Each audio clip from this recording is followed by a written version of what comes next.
very much. My next guest was one of the pioneers of America's race to space. On October 14th, 1947, he became the first man to travel faster than the speed of sound, breaking the barrier in the experimental X-1 aircraft. He was hailed as a hero and soon became America's most respected test pilot and eventually a brigadier general in the Air Force. As Tom Wolfe explains in his book entitled The Right Stuff, he was the role model for every pilot in America. Now, to help illustrate what you will be seeing next, we have an animated simulation of General Yeager's arrival onto the set and his positioning in the chair next to my desk. If we can see that footage now, I think you get an idea of what's ahead. There, that would be me. This is a simulation, ladies and gentlemen. I've just introduced Chuck Yeager. There he is. And he's fine. My thanks to the NBC News Department for that clip. And now, please welcome, I believe this is our first Brigadier General ever on this show, Chuck Yeager.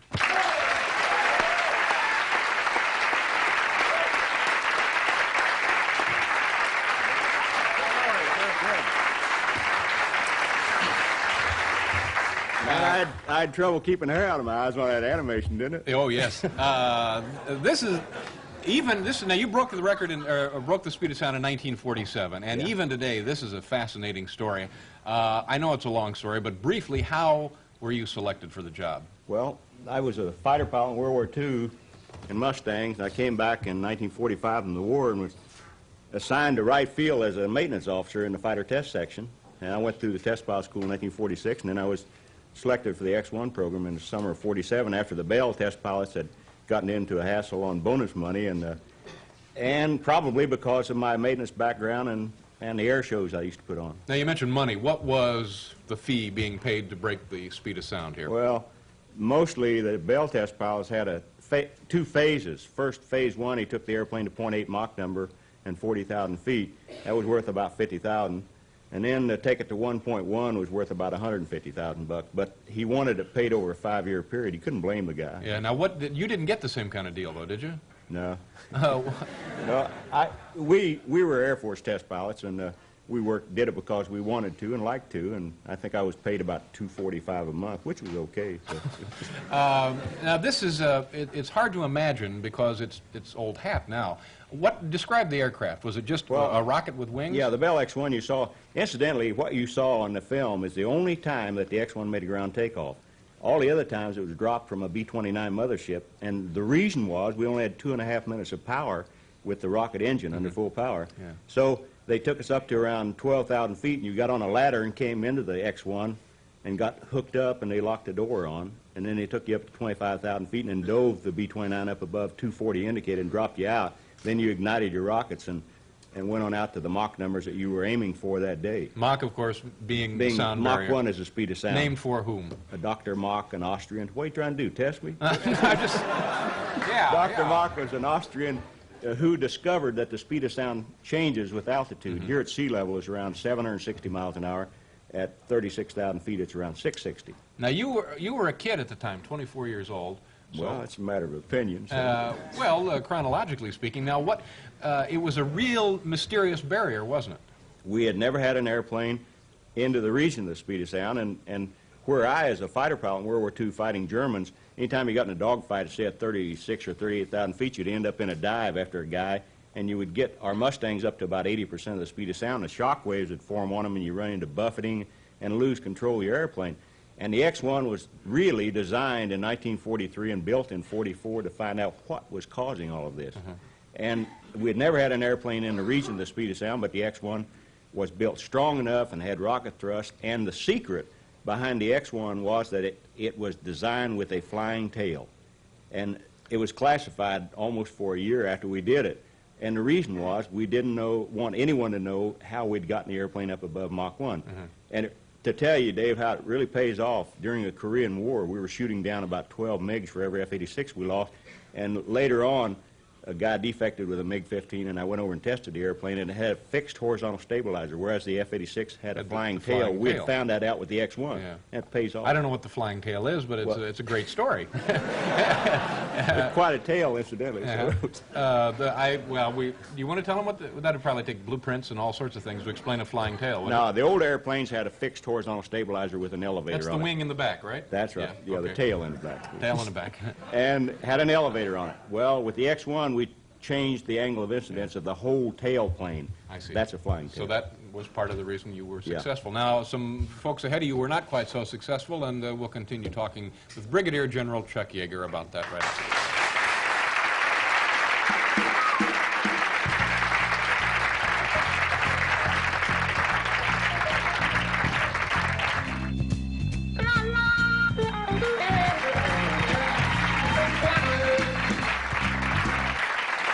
Brigadier General Chuck Yeager is here, the man who broke the speed of sound. The others attempted before you, and there were not some bad results, weren't there? Well, basically, David, the British and the DH-108 at de Havilland Swallow were doing some work in the region of about 90% of the speed of sound, and they busted up a couple airplanes, lost a couple pilots. Coming apart, yeah, because they did all of their work in vertical dives because they didn't have the thrust that we had in the X-1. Most of the work that I did in the X-1 was in a slight climb, somewhere around 45,000 feet. But is there the story true about you breaking the sound barrier with broken ribs? Yeah. Now, explain that, and why would they let that take place? Well, basically, when we were at Muroc Air Base back in 1947, we were pretty well on our own, just myself, Bob Hoover, and Jack Ridley, a team that was flying the X-1, of course, the B-29 crew, too. And on a Sunday night, I took my wife out to Poncho's, which was a local watering hole near Muroc Air Base, and we were boozing it up. And so we went riding on horses later that night, and I was out racing with my wife, and somebody closed the gate that we had come out of. And I saw it, laid my horse over, and it didn't respond like airplanes do. And so I hit the fence and flipped and broke a couple ribs. And then on Tuesday, I was to fly the X-1, but it really was no problem. Once I got in the X-1, they got the door locked on the side. Then you're okay, but... you had to use a broom handle or something to wedge yourself in? Or? The door was hard to close, and my ribs were busted on the right. And old Jack Ridley gave me a broom handle about that long to give me a mechanical advantage, and I could do it with my left arm. But that's the way it goes. So you test pilots lead a pretty rigorous training program for a big... now, when you finally did it, was there a sensation that you perceived different? Nah, never replace sex. I'm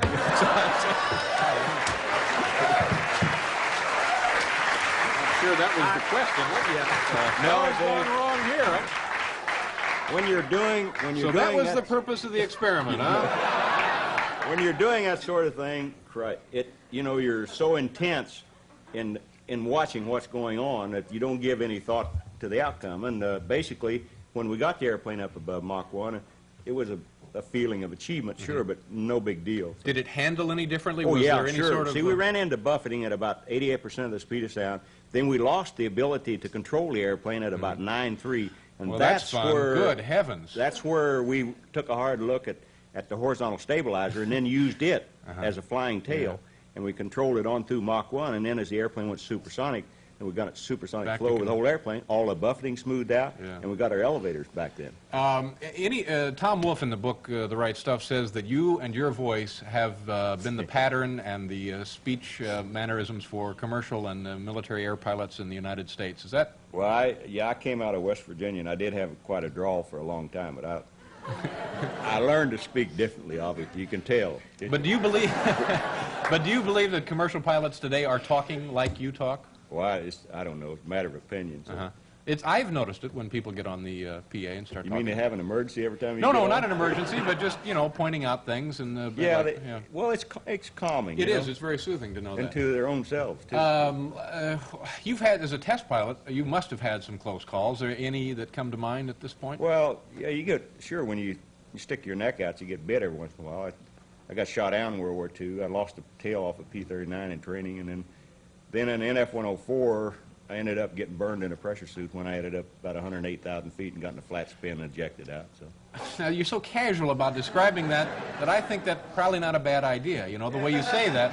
But you said 108,000 feet. Yeah, we had a rocket-boosted 104 that when I was running the astronaut school, we were training the guys, we were getting them above well, giving them about 70 seconds of 0G in a full pressure suit with reaction control, sidearm control, attitude controllers like was on the Mercury, Gemini, and Capsule, and the shuttle. I'm gone again. I don't know what that is. But, Just attitude controllers in space. Yeah.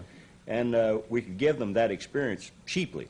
And I was doing the test work on the airplane. I was commandant on the school and ended up trying to establish where we would run into problems. And then we got bit in a hurry. Yeah. And when I ejected in a flat spin, then the seat hit me in the damn face and I got on fire. It ruined your whole day. now that wasn't... it's a thrill to meet you, General. Thank you very much for your time. Okay, Chuck Yeager, ladies and gentlemen. Once again, ladies and gentlemen, here's Marshall Crenshaw.